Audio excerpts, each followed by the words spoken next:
Assalamualaikum warahmatullahi wabarakatuh. Kepada yang terhormat Bapak Dr. Suherman MSI selaku Ketua Sidang, kepada yang terhormat Bapak Edo Suryawan Siregar SE.MBA selaku Penguji Ahli, kepada yang terhormat Ibu Rahmi SE.MSM selaku Sekretaris Sidang. Perkenalkan, nama saya Marlene Ratu Fiorentina, nomor induk mahasiswa 17056-17004. Prodi S1 Manajemen dengan konsentrasi Marketing, Universitas Negeri Jakarta. Pada kesempatan kali ini, saya ingin mempresentasikan seminar proposal penelitian yang berjudul Analisa Faktor-Faktor yang Memengaruhi Pengguna Food Delivery di Jabodetabek. Latar belakang, perkembangan teknologi pada era globalisasi saat ini berkembang dengan sangat cepat. Dengan seiring berjalannya waktu, di era globalisasi ini menunjukkan bahwa pertumbuhan dari teknologi telah mengambil peranan penting dalam kehidupan sehari-hari, karena dapat mempermudah manusia dalam melakukan segala aktivitas kehidupannya. Menurut data dari statista.com, tahun 2019, hampir sekitar 185 juta orang mengakses internet di Indonesia. Angka tersebut diharapkan dapat tumbuh menjadi lebih dari 256 juta di tahun 2025. Dengan lebih dari 185 juta pengguna internet, Indonesia menjadi salah satu pasar online terbesar di dunia. Pada bulan Juli 2020, penetrasi online di negara Indonesia mencapai lebih dari 60-80%. Pengguna internet seluler sedang mengalami tingkat pertumbuhan dan saat ini mencapai lebih dari 61% di antara populasi. Menurut data yang didapat dari gsma.com, pada tahun 2019 terdapat 5,2 miliar koneksi smartphone dan pada akhir tahun 2020 sudah diprediksi bahwa setengah dari orang di dunia akan memiliki akses layanan internet seluler. Food delivery online ini mengacu pada proses di mana makanan yang dipesan secara online disiapkan dan dikirim ke konsumen. Berdasarkan data yang diambil dari statista.com, data tersebut mengatakan bahwa pengguna food delivery online meningkat dari tahun 2017 hingga 2024. Di tahun 2019 menuju 2020 terdapat peningkatan sebesar 5% pada restoran to consumer delivery dan 4% pada platform to consumer delivery. Dunia saat ini sedang digemparkan oleh wabah virus COVID-19. Yang kabarnya, virus ini menular dengan sangat cepat dari manusia satu dengan manusia lainnya. Pandemi COVID-19 menimpa puluhan juta orang yang dikarantina di rumah. Paling utama, platform food delivery online mengadaptasi aplikasi pengiriman makanan mereka sehingga orang-orang pengiriman dan konsumen tidak melakukan kontak tatap muka selama waktu ini. Di balik meningkatnya penggunaan food delivery, ternyata masih ditemukan permasalahan yang dialami oleh para pelanggan, seperti halnya driver yang menguras saldo pengguna, pesanan tidak sampai walaupun status pesanan di aplikasinya sudah terselesaikan. Hal ini disampaikan oleh Ayu pada tahun 2019 pada artikel moneykompas.com. Jadi secara umum, baik bagi industri jasa maupun manufaktur, dasar dari hubungan jangka panjang dengan konsumen ada pada kepercayaan konsumen terhadap perusahaan. Jadi kepercayaan ini merupakan sari dari kompleksitas hubungan antar manusia. Menurut gambar 1.4 yang berupa review pengguna food delivery yang bersumber dari Google Play Store, konsumen ini mengalami kekecewaan terhadap perusahaan. Jadi meskipun perusahaan ini dalam kategori baik, ternyata masih ditemukan beberapa permasalahan dalam layanan pesan antar makanan atau food delivery yang mengakibatkan ketidakpuasan konsumen pada perusahaan. Menurut Suryanto pada tahun 2007 menyatakan bahwa kepuasan pelanggan adalah perasaan senang atau kecewa pelanggan yang berasal dari perbandingan antara kinerja produk dengan harapan mereka. Jadi, jika kinerja produk ini sama dengan harapan mereka, tentunya mereka akan merasa puas. Tetapi, jika kinerja produk kurang dari harapan mereka, tentunya mereka akan merasa kecewa. Lalu, jika kinerja produk melebihi harapan mereka, konsumen akan merasa sangat puas. Berdasarkan gambar 1.5, terdapat beberapa komentar negatif yang disampaikan oleh pelanggan mengenai layanan yang diberikan penyedia jasa food delivery, yaitu penyedia layanan tidak memiliki kemampuan untuk meyakinkan konsumen untuk tetap menggunakan produk ataupun jasa.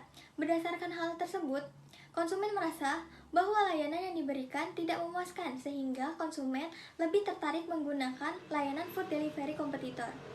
Menurut Kandam Puli pada tahun 2007 membuktikan bahwa dalam penciptaan loyalitas dapat didukung oleh keberadaan kualitas layanan, kepuasan, dan corporate image. Dari latar belakang masalah, timbullah pertanyaan penelitian. Yang pertama, apakah brand image berpengaruh positif dan signifikan terhadap customer satisfaction pada pengguna food delivery? Yang kedua, apakah trust berpengaruh positif dan signifikan terhadap customer satisfaction pada pengguna food delivery? Yang ketiga, apakah perceived value berpengaruh positif dan signifikan terhadap customer satisfaction pada pengguna food delivery? Yang keempat, apakah customer satisfaction berpengaruh positif dan signifikan terhadap customer loyalty pada pengguna food delivery? Dan yang kelima, apakah customer satisfaction berpengaruh positif dan signifikan terhadap repurchase intention pada pengguna food delivery? Kemudian ada tujuan penelitian. Yang pertama, untuk menguji pengaruh positif dan signifikan brand image terhadap customer satisfaction pada pengguna food delivery. Yang kedua, untuk menguji pengaruh dan signifikan trust terhadap customer satisfaction pada pengguna food delivery. Yang ketiga, untuk menguji pengaruh positif dan signifikan perceived value terhadap customer satisfaction pada pengguna food delivery. Yang keempat, untuk menguji pengaruh positif dan signifikan customer satisfaction terhadap customer loyalty pada pengguna food delivery. Dan yang kelima, untuk menguji pengaruh positif dan signifikan customer satisfaction terhadap repurchase intention pada pengguna food delivery. Bab 2, latar belakang teori. Teori yang pertama ada teori customer loyalty. Peneliti mengambil dari 3 pendapat para ahli. Yang pertama ada Griffin pada tahun 2005, yang kedua ada Lovelock pada tahun 2017, dan yang ketiga ada Oliver pada tahun 2010. Dari beberapa definisi tersebut dapat ditarik kesimpulan bahwa customer loyalty merupakan perilaku pelanggan yang senantiasa secara terus-menerus melakukan pembelian kembali secara konsisten di masa depan, lalu memberikan saran kepada teman dan rekan, serta tidak terpengaruh terhadap situasional yang menyebabkan si konsumen ini akan beralih ke tempat lain. Jenis-jenis customer loyalty. Menurut Ciptono 2015 ada 4 jenis customer loyalty. Yang pertama ada no loyalty, yang kedua spurious loyalty, yang ketiga ada latent loyalty, dan yang terakhir ada loyalty. Lalu ada strategi untuk mengembangkan ikatan loyalitas konsumen. Menurut Lovelock pada tahun 2017 ada beberapa spesifikasi untuk mengembangkan ikatan loyalitas. Yang pertama, kita harus memperdalam hubungan terhadap konsumen. Yang kedua, kita harus mendorong loyalitas melalui imbalan finansial dan non finansial. Yang ketiga, kita membangun ikatan dengan tingkatan yang lebih tinggi. Berikutnya indikator customer loyalty. Menurut Z. Hamo pada tahun 2019 ada 3 indikator customer loyalty. Yang pertama adalah bersikap positif, yang kedua merekomendasikan teman, yang ketiga melakukan pembelian ulang. Teori kedua, teori repurchase intention. Ada 3 pendapat ahli, yaitu ada Dasuki pada tahun 2013, ada John et al. Pada tahun 2003, dan ada Blackwell et al. Pada tahun 2001. Dari beberapa definisi tersebut, maka dapat ditarik kesimpulan repurchase intention merupakan konsumen yang memiliki niat lebih untuk membeli kembali produk atau jasa apabila nilai yang ditawarkan dari produk atau jasa tersebut dapat dikategorikan sangat baik. Faktor-faktor yang mempengaruhi online repurchase intention menurut Lee et al. Pada tahun 2011 ada 8 faktor. Yang pertama ada perceived value, kedua ada perceived ease of use, yang ketiga ada perceived usefulness, yang keempat ada firm reputation, yang kelima ada privacy, yang keenam ada trust, yang ketujuh ada reliability, dan yang kedelapan ada functionality. Yang ketiga, teori customer satisfaction. Peneliti mengambil 3 pendapat para ahli. Yang pertama ada Kotler pada tahun 2009, yang kedua ada Rangkunti pada tahun 2011, dan yang ketiga ada Bittner pada tahun 2008. Dari beberapa definisi tersebut dapat ditarik kesimpulan customer satisfaction adalah perasaan yang dihasilkan dari bentuk evaluasi antara kinerja dengan harapan. Konsumen dapat dikatakan puas apabila produk atau layanan yang diberikan penyedia jasa ini telah sesuai atau melebihi harapan mereka. Faktor-faktor yang mempengaruhi customer satisfaction menurut Lupiodi pada tahun 2001 ada 5 faktor yang mempengaruhi. Yang pertama ada kualitas produk, yang kedua kualitas layanan, yang ketiga ada emosional, yang keempat ada harga, dan yang kelima ada biaya dan kemudahan.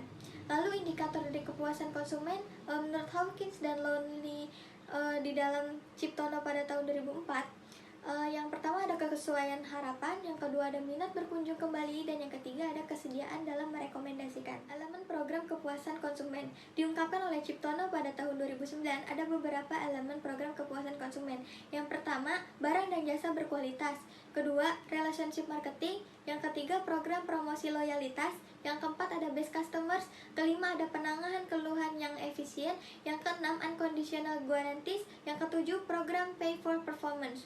Kemudian ada metode mengukur kepuasan konsumen. Menurut Kotler dan Keller pada tahun 2019, ada 4 metode. Yang pertama yaitu sistem keluhan dan saran. Yang kedua ada go shopping. Yang ketiga ada lost customer. Yang keempat ada survei kepuasan pelanggan. Tingkat kepuasan konsumen. Menurut Lovelock pada tahun 2017, ada 3 zona tingkat kepuasan konsumen. Yang pertama ada pengalihan atau defection, yaitu terjadi ketika konsumen ini mengalami tingkat kepuasan yang rendah. Yang kedua ada ketidakpedulian atau indifference. Jadi konsumen ini terjadi ketika tingkat kepuasannya sedang. Yang ketiga ada afeksi atau affection, terjadi ketika konsumen ini mengalami tingkat kepuasan yang sangat tinggi. Jadi konsumen di sini bisa saja mempunyai sikap yang loyal. Lalu, Lovelock et al. Pada tahun 2017 mengidentifikasi ada 4 tujuan utama keluhan konsumen. Yang pertama, untuk mendapatkan restitusi atau kompensasi. Yang kedua, melampiaskan kemarahannya. Yang ketiga, bantuan untuk meningkatkan layanan. Dan yang keempat ada alasan altruistik. Jadi alasan ini merupakan keadaan di mana mereka ini ingin mencegah konsumen lain agar tidak mengalami hal serupa. Keempat ada teori brand image. Menurut 3 pendapat para ahli, yang pertama ada Rangkunti 2011, yang kedua ada Keller pada tahun 2003, yang ketiga ada Bauer et al. Pada tahun 2005. Menurut beberapa definisi tersebut, maka dapat ditarik kesimpulan. Brand image merupakan pandangan pelanggan dan bagaimana pikiran mereka terhadap suatu merek, terhadap perusahaan, berbeda dengan yang lainnya, dan direfleksikan oleh beragam asosiasi merek yang ada di dalam ingatan konsumen. Faktor-faktor pembentuk brand image diungkapkan oleh Keller tahun 2003. Ada 3 faktor pembentuk brand image. Pertama ada favorability of brand association, yang kedua ada strength of brand association, yang ketiga ada uniqueness of brand association. Lalu ada variabel pendukung brand image diungkapkan oleh Sutisna pada tahun 2011. Ada 3 pendukung brand image. Yang pertama ada corporate image, yang kedua ada user image, yang ketiga ada product image. Komponen brand image. Menurut Aker tahun 1991 ada 3 komponen. Yang pertama ada produk atribut. Jadi produk atribut ini merupakan hal-hal penting yang berhubungan dengan merek, misalnya isi produk, kemasan, harga, dan sebagainya. Yang kedua ada consumer benefit, jadi berhubungan dengan fungsi dari merek yang dimaksud. Yang ketiga ada brand personality, merupakan asosiasi yang menggambarkan ciri dari suatu merek jikalau merek tersebut adalah manusia. Yang kelima ada teori trust. Menurut 3 pendapat para ahli, yang pertama ada Kotler dan Keller pada tahun 2012, lalu ada Suhardi pada tahun 2006, dan yang ketiga ada Z. Hamel dan Wittner pada tahun 2006. Menurut beberapa definisi tersebut, maka dapat ditarik kesimpulan, trust merupakan penilaian seseorang terhadap sesuatu yang diyakini bahwa hal tersebut dapat diandalkan untuk memenuhi permintaan atau harapan mereka. Jenis-jenis trust. Menurut Mowen dan Minor pada tahun 2002 ada beberapa jenis trust. Yang pertama kepercayaan atribut objek, yang kedua kepercayaan manfaat atribut, yang ketiga kepercayaan manfaat objek. Lalu di sini ada mengukur tingkat kepercayaan terhadap e-commerce. Diungkapkan oleh Pavlov pada tahun 2003, mengukur tingkat kepercayaan terhadap situs e-commerce ada beberapa macam. Yang pertama yaitu dapat dipercaya, yang kedua menjaga janji dan komitmen, yang ketiga terdapat pemikiran untuk mempercayai. Teori ke-6, perceived value. Ada 3 pendapat para ahli. Yang pertama ada Oliver de Sarbo pada tahun 2014, ada Z. Hamel pada tahun 1988, dan ada Caruana et al. Pada tahun 2000. Menurut beberapa definisi tersebut dapat ditarik kesimpulan bahwa perceived value merupakan seseorang ini dapat menghabiskan lebih sedikit uang, waktu, dan energi dibandingkan dengan kualitas layanan serta kepuasan pelanggan yang mereka terima, sehingga orang tersebut akan merasakan perceived value-nya yang tinggi. Faktor-faktor yang mempengaruhi perceived value. Menurut Sweeney and Suter pada tahun 2001 ada beberapa faktor yang mempengaruhi perceived value. Yang pertama ada emotional value, kedua ada social value, yang ketiga quality value, dan yang keempat ada price atau value for money. Untuk pengaruh perceived value, berdasarkan penelitian yang diungkapkan oleh Susanto pada tahun 2018, ada 3 pengaruh perceived value. Pertama ada loyalitas, kedua ada kepuasan konsumen, dan yang ketiga ada kepercayaan konsumen. Kerangka teori. Yang pertama brand image dan customer satisfaction. Menurut penelitian Budiatmo dan Aryati pada tahun 2016, hasilnya brand image terdapat pengaruh positif dan signifikan terhadap customer satisfaction pada pengguna Apple iPhone di Universitas Diponegoro. Hasil ini juga ditunjang oleh penelitian Budianto pada tahun 2018 yang menunjukkan brand image terdapat pengaruh positif terhadap customer satisfaction pada PT Yeri Primatama Hosindo. Ini menunjukkan bahwa semakin baik persepsi di benak konsumen terhadap brand image suatu perusahaan, maka customer satisfaction juga akan semakin tinggi. Hal itu juga sebaliknya, jika persepsi buruk di benak konsumen terhadap brand image suatu perusahaan, maka customer satisfaction-nya juga akan semakin rendah. Lalu yang kedua ada trust dan customer satisfaction.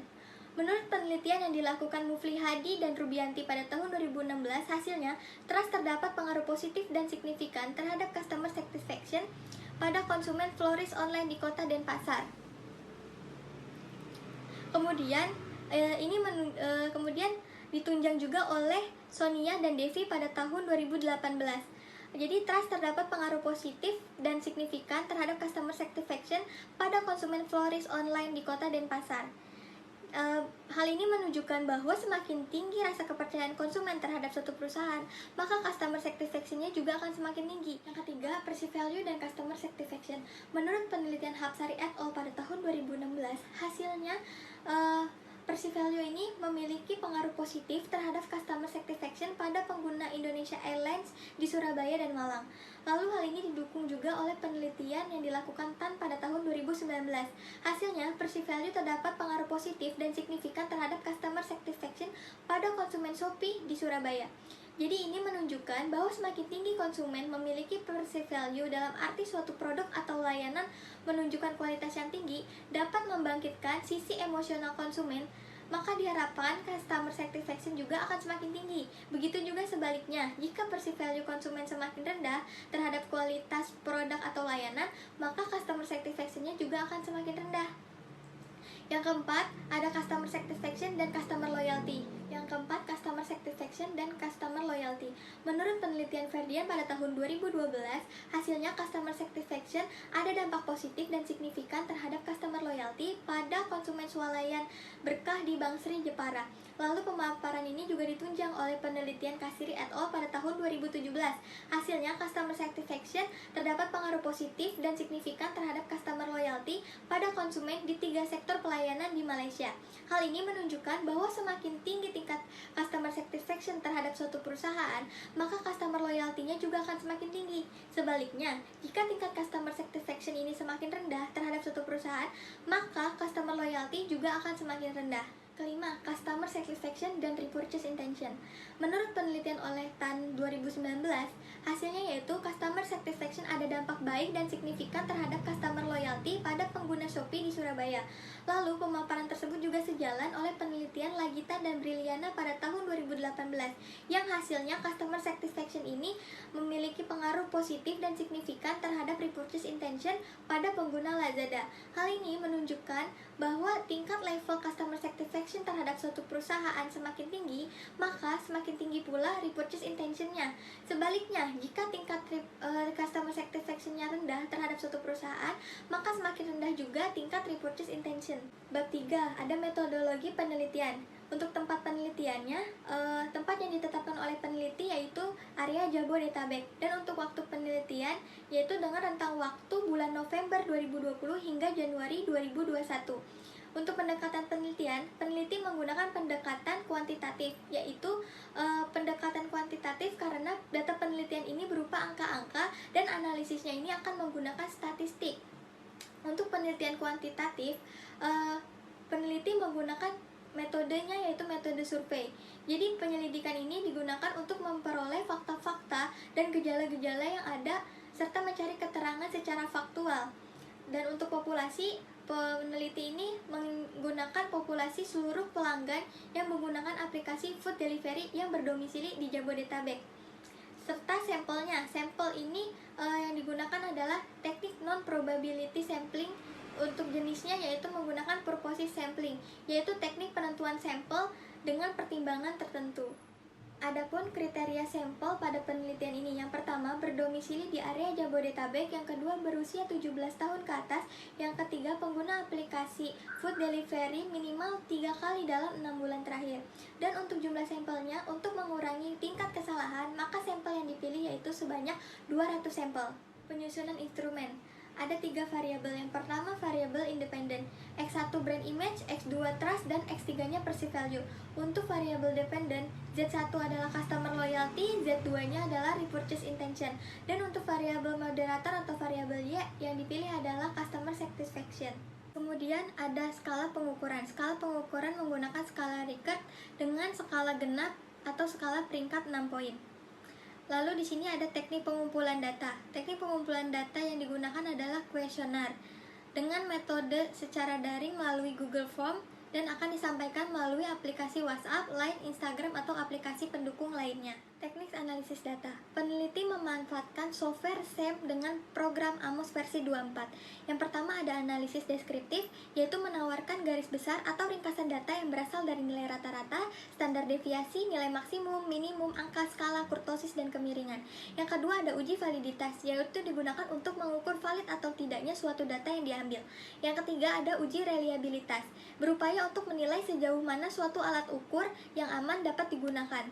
Yang keempat ada uji kesesuaian model. Pada tahap ini dilakukan pengujian kesesuaian model melalui review terhadap berbagai parameter atau biasa disebut goodness of fitness.